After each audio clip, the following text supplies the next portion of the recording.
Steven Seagal arrived at the luxurious mountainside Redwood Crest Hotel expecting nothing more than a quiet weekend to recharge. He stepped into the lobby dressed in his usual understated style, black tactical jacket, simple dark jeans, and boots worn enough to show character. His presence was calm, almost silent, but somehow still commanding. Yet the moment he entered, several members of the staff exchanged judgmental glances, as if they had instantly decided he didn't belong there. At the front desk stood the supervisor, a sharp-tongued, arrogant woman known for treating guests based on appearance rather than respect. She glanced at Steven from head to toe, her expression twisting with subtle disgust. Without even offering a greeting, she snapped, "Sir, this hotel is fully booked. You might want to try somewhere simpler." Steven, keeping his composure, responded quietly, "I have a reservation. Under the name Seagal." She didn't even check. Instead, she crossed her arms and said loudly enough for nearby guests to hear, "We don't allow walk-ins dressed like that to claim fake reservations." Two security guards stepped closer, as if Steven were causing trouble simply by standing there. A few guests seated in the lobby noticed the tension and turned their heads, sensing something unusual. Steven pulled out his phone slowly, showing her the confirmation email, but she refused to look. "I don't need to see your phone," she said with a smirk. "Please step aside. You're holding up our real guests." The humiliation didn't stop there. One of the guards reached for Steven's luggage, unzipping it slightly as if searching for contraband. Steven gently placed his hand on the guard's wrist, not aggressively, but firmly enough to stop him. "That's my personal property," Steven said in a calm, steady tone. The guard immediately stepped back, yet the supervisor rolled her eyes dramatically. "Security, escort him out. We don't have time for this nonsense." Steven didn't yell. He didn't push back. He simply stood there, watching them, wondering how far their ignorance would go. The entire lobby fell into an uneasy silence. Everyone could feel the disrespect, but nobody knew that the biggest truth of all had not yet been revealed. And what Steven did next shocked every single person standing there. The moment the supervisor ordered security to escort Steven out, the atmosphere inside the lobby shifted completely. A ripple of disbelief moved through the guests who had been quietly observing the situation. Some whispered to one another, others simply watched with concern, sensing that something deeply unfair was happening before their eyes. The first security guard, a tall, bulky man with a buzz cut, stepped forward again. His expression carried the same careless arrogance as the supervisor's. "Sir, we need you to leave the property immediately," he said, his tone cold and dismissive, as if speaking to a criminal rather than a paying guest. Steven didn't move. He simply stood still, his calmness unnerving the guard. "I'm not here to cause trouble," he said softly. "I'm simply trying to check in. I have a confirmed booking." Before Steven could say another word, the supervisor interrupted him with a loud, mocking laugh that echoed across the lobby. "Oh, please," she scoffed, loud enough for everyone to hear. "Every month some guy walks in here pretending to be someone important. Your fake reservation isn't going to work on me. I've been doing this job for 15 years. I know who belongs here." Steven looked at her for a moment, not angrily, but with a quiet sort of disappointment. "Respect is not reserved for those you think belong," he said. "It's something every human deserves." The supervisor narrowed her eyes at him. "Are you giving me a lecture now?" she snapped. "Guards, remove him." The second guard, a younger man with nervous eyes, hesitated. He looked at Steven, looked at the guests filming the scene, and seemed unsure. For a moment, it seemed like he might step back and refuse the order. But the supervisor shot him a glare that clearly meant, "Do as I say if you want to keep your job." So he stepped in too. Both guards now flanked Steven, one on each side, their hands hovering near his arms as if ready to grab him. Steven didn't resist. He didn't even raise his voice. His calmness only made the staff more irritated, as though his refusal to react was an insult in itself. A small crowd began forming near the entrance. A couple whispered, "Why are they treating him that way? He said he has a reservation. Why won't they check it? This is messed up." Someone had already started recording the entire incident on their phone. Another guest across the room adjusted her camera, making sure to capture everything clearly. In today's world, nothing stays hidden for long. Stephen slowly kneeled to pick up his luggage, which the guard had carelessly knocked over earlier. He lifted it gently, brushing off the dust. As he straightened, the supervisor crossed her arms and said mockingly, "Don't bother picking that up. You won't need it here." Stephen met her eyes, calm, steady, unshaken. "You're treating your guest like a threat," he said. "All I asked was to check in." This time, the supervisor stepped closer, invading his personal space. "You don't look like someone who stays here," she hissed. "Your clothes, your tone, your attitude, it all screams trouble. And we do not tolerate trouble." A gasp emerged from the watching crowd. If anything, her words revealed more about her prejudices than Stephen's presence. Stephen took a small breath. "Judgment based on appearance," he murmured. "That is a dangerous game." But the supervisor wasn't listening. Her ego had taken over. "I don't care who you think you are. You're leaving. Now." She signaled the guards again. This time, they didn't wait. One of them grabbed Stephen's arm, though cautiously, as if worried about being too forceful. Stephen simply stepped back, freeing himself without any aggression.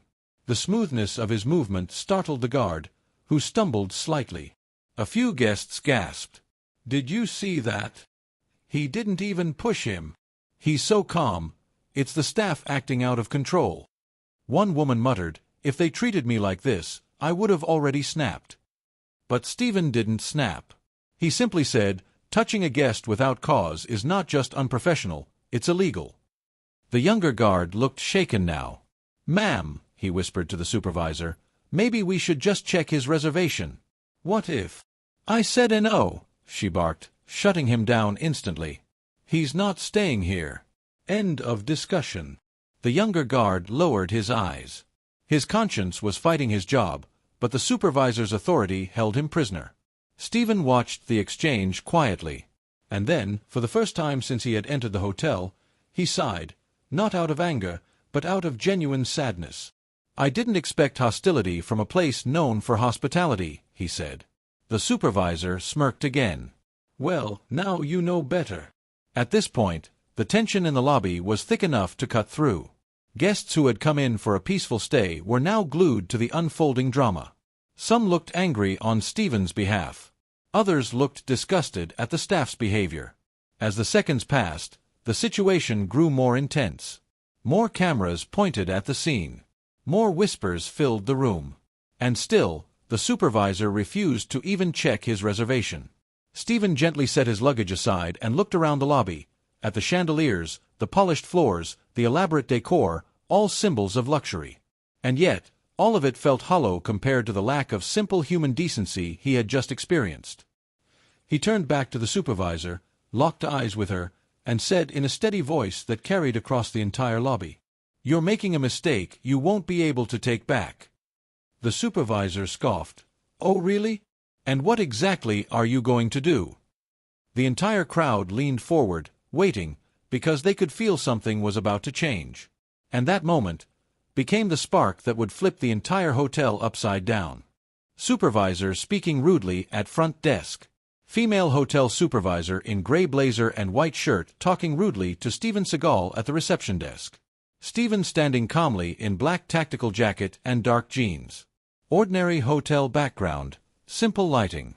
The lobby felt electric, like the air itself was holding its breath.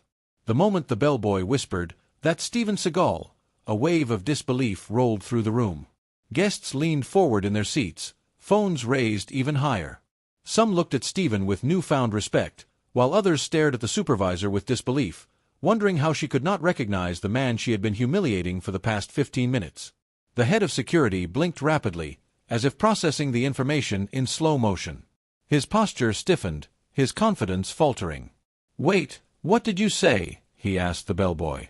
The bellboy swallowed hard, adjusting his trembling hands. I've seen him on the VIP guest list before. And on magazines. That is Steven Seagal." Guests erupted into soft murmurs. "Oh my God! How did she not recognize him? He literally has stayed here before." "They're done. They're all done." The supervisor, still caught in her ego-driven haze, clenched her jaw. She turned sharply toward the bellboy. "Stop spreading nonsense," she snapped. "I know the kind of people who stay here. This isn't one of them." The bellboy looked down, ashamed, but he wasn't wrong. Everyone could see it. Stephen remained motionless, watching the scene unfold with the same calm, steady demeanor. He wasn't trying to boast. He wasn't trying to intimidate. He simply existed with a kind of quiet power that filled the room more effectively than shouting ever could. The younger guard took a tentative step toward the supervisor. "Ma'am," he whispered, "I think we should confirm his identity. If he really is—" "I said stop questioning me," she snapped, her voice sharp enough to cut the air. "I don't care what you think he is. I know who belongs in my hotel. And I know he does not." Her words hung in the air. Guests stared at her with widened eyes. One woman whispered, "She's going to regret saying that." Another murmured, "This is the last day of her job." Stephen let out a quiet breath, not angry, but undeniably disappointed. "So you decide worthiness," he said gently, "without knowing the truth." The supervisor rolled her eyes, pointing toward the exit again. "Sir, I won't repeat myself. Leave, before this gets uglier." "It's already ugly," someone whispered from the couch. The head of security, who moments earlier had been puffing his chest, now shifted uncomfortably. He looked at Stephen, then back at the supervisor, then toward the gathering crowd. "Ma'am, maybe we really should." But again, she cut him off. "I don't need your opinion. I run this floor. I know exactly what I'm doing." She didn't. And in less than 5 minutes, the person who did run the hotel would prove it. Stephen slowly placed his luggage on the ground and looked around at the guests, at the people filming, the people whispering, the people shaking their heads at how unjust the situation had become. Finally, he turned back to the supervisor and said, "Your judgment today says more about this hotel than anything I could ever say." The supervisor smirked triumphantly, as if she had won some twisted battle. "Good. Then leave this hotel knowing exactly how we operate." Before Stephen could reply, the elevator doors at the far end of the lobby slid open with a soft chime. Heads turned. Conversations stopped. Phones lowered. A hush fell over the room. A woman stepped out, elegant, powerful, radiating authority in every step she took. Her presence alone commanded the entire lobby. The hotel owner had arrived. Her eyes swept the room instantly, reading the tension like an open book. She spotted the cluster of staff gathered around Stephen. She saw the guests filming. She saw Stephen himself, standing calm, composed, yet clearly disrespected. And her expression hardened. She walked toward them with a controlled, measured pace, heels clicking sharply, each step echoing like a countdown. The supervisor's face lit up, misreading the moment entirely. "Oh, ma'am." "Perfect timing," she said proudly. "We're removing this man. He's causing—" But the owner didn't stop to listen. She went straight to Stephen.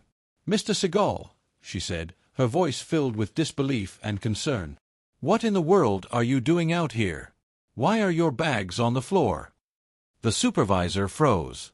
The head of security turned pale. Guests' jaws dropped. The owner continued, turning to the staff with a glare sharp enough to cut through steel. "Why is he being surrounded by security?" The younger guard whispered, "Ma'am, they told him to leave." The owner blinked, horrified. "Leave? You told a VIP guest to leave." Silence drowned the lobby. Not a single person dared to breathe. The supervisor finally tried to speak. "Ma'am, he didn't look like—" "Stop talking." The owner's voice cracked like thunder. "You judged a guest based on how he looked," she continued, voice trembling with anger. "You refused to check his reservation? You humiliated him, in my lobby." Guests nodded, confirming everything. Some even replayed their recordings to show the truth. The supervisor's mouth opened and closed silently like a fish gasping for air. The owner stepped closer, her voice low and lethal. "You just made the worst mistake of your career."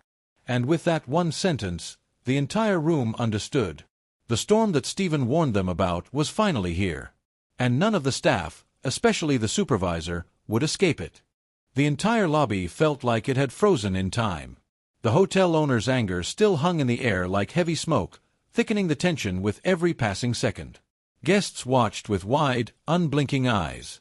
Phones remained raised. The supervisor stood stiff, trembling ever so slightly, her earlier arrogance now evaporating into raw fear. But Stephen stood calm as he had been since the beginning. Even with everyone now looking to him, even with power suddenly in his hands, he remained composed, silent, observant, almost impossibly steady. The owner stepped toward him again. "Mr. Seagal, please, allow me to personally apologize. This is unacceptable. Unforgivable." Her voice cracked with sincerity. Stephen looked at her with soft eyes, acknowledging her respect. "It's not you who created this situation," he said calmly. "You didn't judge me. They did." The owner nodded slowly, understanding the weight of the words.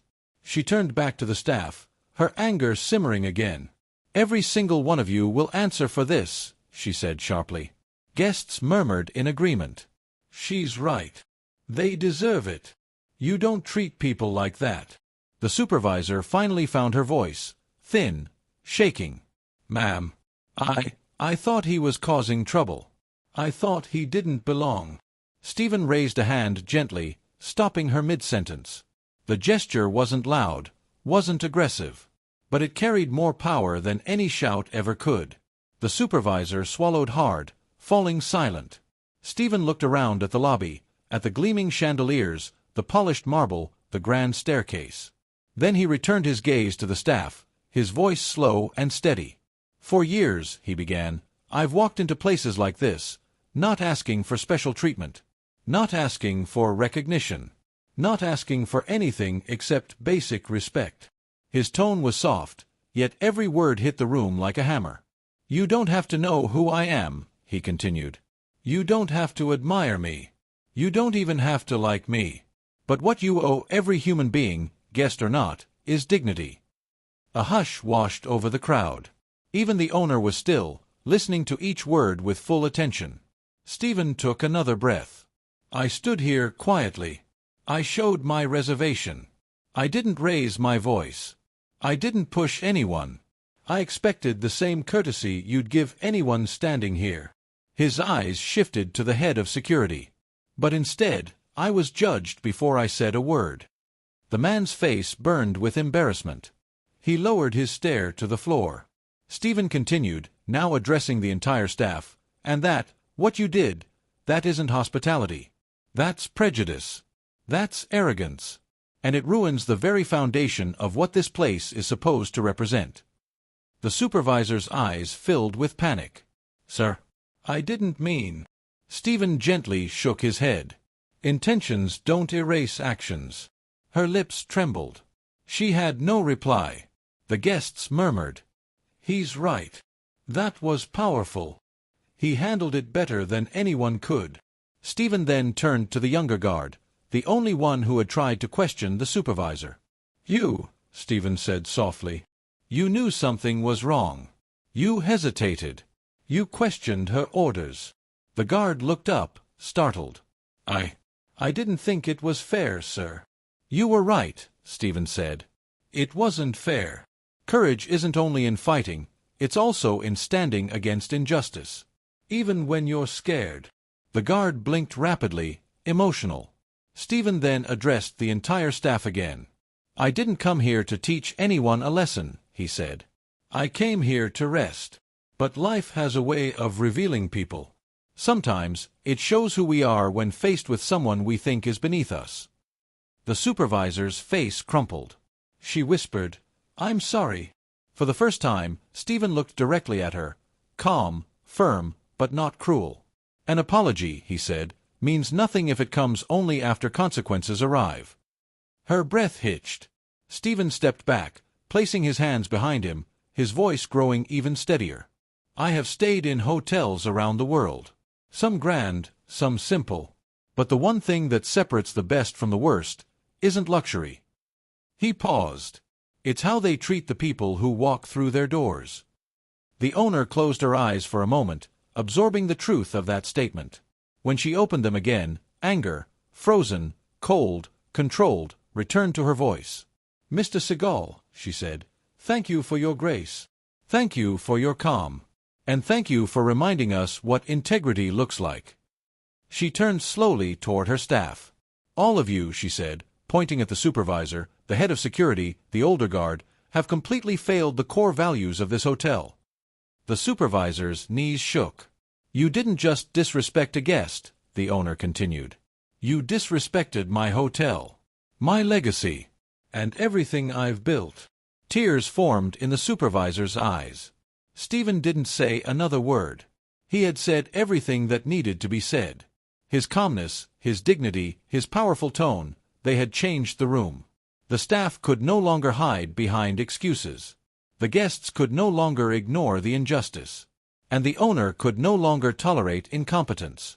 Because, in the next part of this story, the truth would explode into consequences they never imagined. The storm had just begun. The lobby remained silent, so silent that the soft hum of the air conditioning felt loud. Stephen's words still lingered in the air, heavy and inescapable. The staff stood frozen, their arrogance replaced by an unmistakable fear. The guests waited too, knowing something big was coming. The hotel owner inhaled slowly, steadying herself before speaking. "I want answers," she said, her voice firm but icy. "Right now." She turned toward the head of security first. "You," she said sharply, "start talking." The man stiffened. A bead of sweat formed at his temple. "Ma'am, I was told by the supervisor that he was trespassing." "You didn't check," she snapped. Well, no, ma'am. You just believed her," the owner said. "And then you threatened to remove a paying guest." The man looked down. "I made a mistake." "No," she corrected. "You made a choice. A bad one." The guests murmured, approving her words. Then the owner's gaze shifted to the older guard, the one who had grabbed Stephen earlier. "And you," she said. "Did you put your hands on him?" He hesitated. "Ma'am." "Answer."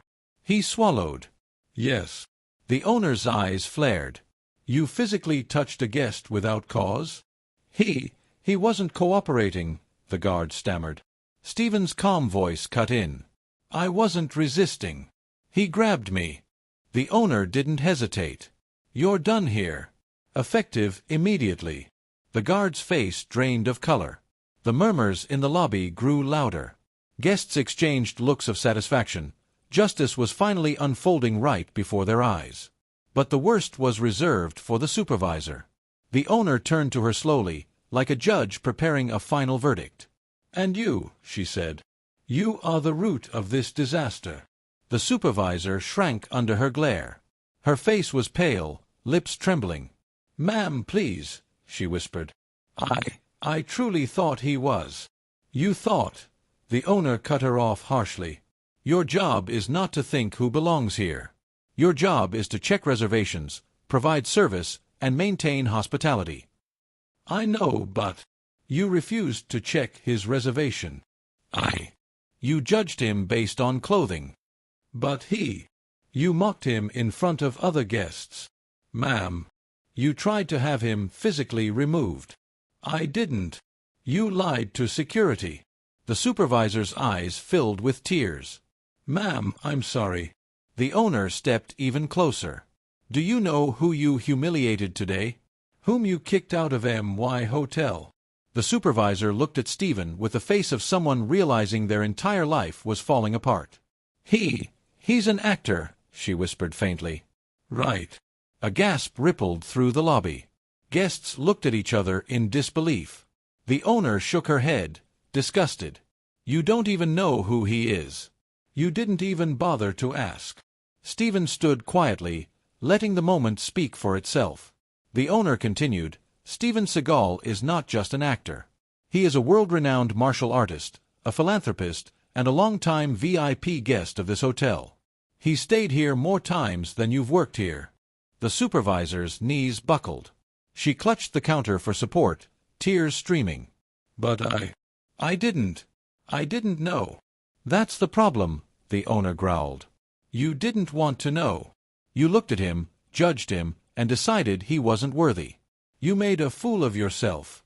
And of this hotel. Guests nodded, whispering. She deserves this. About time.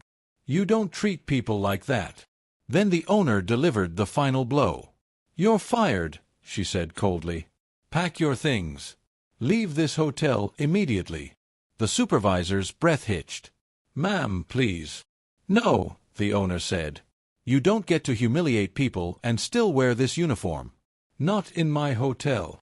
The supervisor broke down, sobbing in front of everyone. But the owner wasn't finished.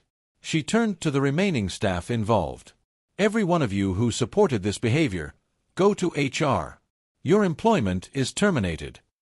Gasps filled the air. Several employees looked like they'd collapse.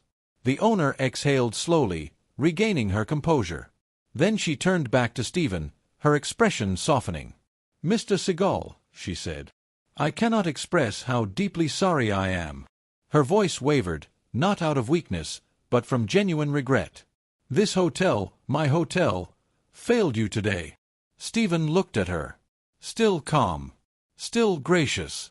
Just remember, he said gently, it's not about who someone seems to be. It's about who they are. The owner nodded. You're right. And this staff has forgotten that. Guests applauded softly, respectfully, acknowledging Stephen's dignity. The owner clasped her hands together. Please allow me to personally escort you to the presidential suite. Free of charge, for the duration of your stay. Stephen nodded humbly. Thank you. Guests murmured. He handled it with class. So respectful. What a man. As the owner guided Stephen toward the private elevator, the fired staff stood in stunned silence, watching the consequences of their arrogance unfold. The entire lobby felt transformed. Justice had been served. But the story wasn't over yet. Because the whole world was about to find out what happened inside that hotel. By the time Stephen stepped into the private elevator with the hotel owner, the entire atmosphere of the lobby had transformed. The tension that once choked the room had melted into a mix of relief and disbelief. Guests who had witnessed everything looked at Stephen with newfound admiration. No yelling, no aggression, just pure dignity and respect. As the elevator doors closed, the lobby buzzed like a hive waking after a storm. People whispered. He handled all of that without even raising his voice. That's real strength right there. I'm posting this. The world needs to see it. And that's exactly what happened. Within minutes, guests began uploading their recordings. Different angles, different perspectives, different clips, all showing the same shocking story. A man judged by his appearance. A staff drunk on ego. And a calm, dignified response that turned the world upside down. 3 hours later, the hashtags began trending. Hashtag respect all people. Hashtag Steven Seagal Hotel Incident. Hashtag dignity matters. Hashtag humility wins. Millions of people across the globe watched the clips. Celebrities commented. Influencers reacted. Ordinary people shared their outrage. One comment read, "Imagine humiliating Steven Seagal. Some people really don't know who they're dealing with." Another said, "Power isn't about shouting. It's about staying calm when everyone else is losing control." Meanwhile, back at the hotel, the owner personally escorted Stephen into the presidential suite, a sprawling room with floor-to-ceiling windows overlooking the mountains. The suite was elegant, peaceful, and spacious, exactly the quiet environment Stephen had come seeking in the first place. She bowed slightly. "Mr. Seagal, I can't undo what happened today. But I promise you, I will rebuild this place from the ground up if that's what it takes to make sure no one is ever treated like this again." Stephen gave a slow nod. "Just treat people as human beings. That's all anyone asks." Tears shimmered in the owner's eyes.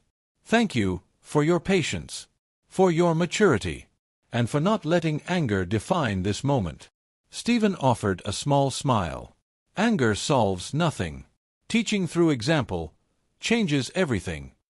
While Stephen finally rested in his suite, the consequences downstairs continued. HR escorted the terminated staff out. The supervisor sobbed all the way through the exit doors. The older guard walked with his head hung low. The head of security didn't say a word. Guests watched their departure with mixed feelings. Some felt satisfied, justice had been served. Others felt reflective, a powerful lesson had unfolded before their very eyes. And as the sun set behind the mountains, turning the sky into shades of orange and gold, the internet only grew louder. News channels picked it up. Talk shows discussed it. Motivational speakers quoted Stephen's lines. He didn't ask for special treatment. He asked for respect. Became one of the most repeated lines on social media. By nightfall, the video had crossed 20 million views. People commented from every corner of the world. No one deserves to be judged by appearance. Treat the janitor like you'd treat the CEO. Respect should be universal. I would have snapped, but this man stayed calm. That's real discipline. Back in his suite, Stephen sat by the large window, sipping tea quietly. He wasn't celebrating. He wasn't thinking about revenge. He was simply grateful that the situation had turned into something meaningful, something bigger than him. He whispered to himself, "Let this be a reminder, humility is power." The next morning, the owner visited him one last time before his checkout. "I've already started replacing the staff," she said softly.